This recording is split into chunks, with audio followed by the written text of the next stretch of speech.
सिद्धाश्रम का योगी श्री नारायण दत्त श्रीमाली जी द्वारा लिखित पुस्तक।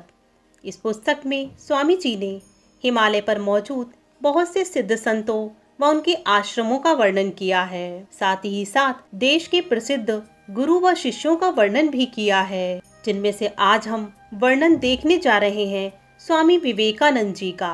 ये भाग कुछ इस प्रकार है। एक बिजली सी आंखों के सामने कौंध गई। क्या हुआ जब स्वामी विवेकानंद जी अपने गुरुदेव से मिले। ये वर्णन नारायण दत्त श्रीमाली जी ने अपने शब्दों में लिखा है। वीडियो में आगे बढ़े उससे पहले यदि आप चैनल पर नए हैं तो कृपया कर चैनल को सब्सक्राइब करें।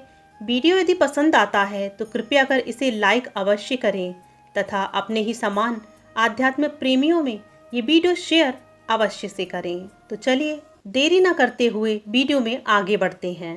स्वामी विवेकानंद देश के उन महान तपस्वियों में से एक हैं जिन्होंने विदेशों में भी अपने देश की प्रतिष्ठा पूर्णता के साथ स्थापित की। उनका गुरु मिलन भी द्रष्टव्य है, जो कि आप सभी को पता होना चाहिए। प्रारंभ में विवेकानंद को, जिनका नाम नरेंद्र था, किसी मूर्ति या देवता आदि पर विश्वास नहीं था। एक दिन उन्होंने सुना कि पास में ही एक काली मंदिर है और वहां पर एक गृहस्थ साधु रहते हैं जिन्हें रामकृष्ण परमहंस कहा जाता है। साथियों के कहने पर भी विवेकानंद जी ने कोई उत्साह नहीं दिखाया, पर जितना ही ज्यादा वे इस विषय को दबाने का प्रयत्न करते, उतनी ही तीव्रता के साथ यह विचार उठता कि मुझे काली मंदिर जाना है और उन गृहस्थ तपस्वी के दर्शन करना है। और इस प्रकार लगभग 15-20 दिन तक विवेकानंद जी इस विचार को अंदर ही अंदर दबाने का प्रयत्न कर रहे थे, पर जितना ही ज्यादा वे इस विचार को दबोचते, उतनी ही ज्यादा उनकी उनसे मिलने की इच्छा तीव्र होती जा रही थी।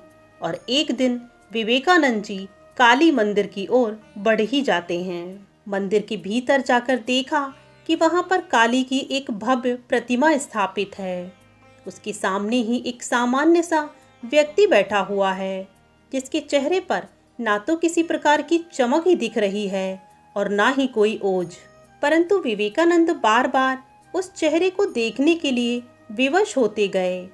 तीसरी और चौथी बार रामकृष्ण परमहंस विवेकानंद को देखकर क्षणिक मुस्कुराए।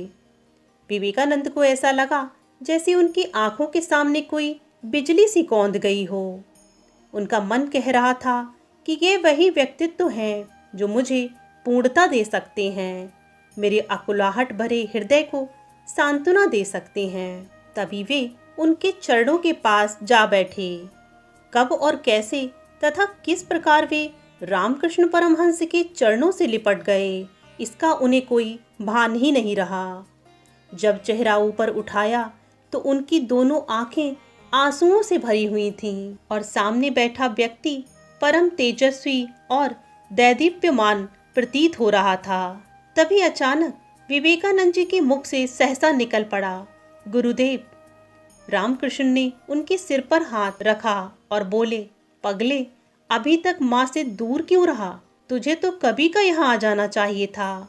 माँ तो तेरी रोज प्रतीक्षा करती रही हैं। विवेकानंद जी ने अपने संस्मरणों में लिखा है, वह एक क्षण ही मेरे पूरे जीवन को प्रकाशित कर गया। ऐसा लगा कि जैसे मैंने सब कुछ पा लिया। ऐसा अनुभव हुआ जैसे यही मेरे जन्म जन्मांतर के गुरु हैं। इन्हीं के सहारे मैं अपने मन की व्यथा तथा हृदय की छटपटाहट को दूर कर सकता हूँ। और एक क्षण में ही वह सब कुछ हो गया जिसकी मुझे वर्षों वर्ष से प्रतीक्षा थी। दोस्तों, गुरु शिष्य मिलन की यह प्रस्तुति आपको कैसी लगी कमेंट बॉक्स में अवश्य बताइएगा तथा वीडियो यदि पसंद आया हो तो इसे लाइक कीजिएगा। जल्दी ही मिलती हूँ एक अन्य गुरु शिष्य मिलन की अमर कहानी के साथ। तब तक के लिए ओम नमो नारायण।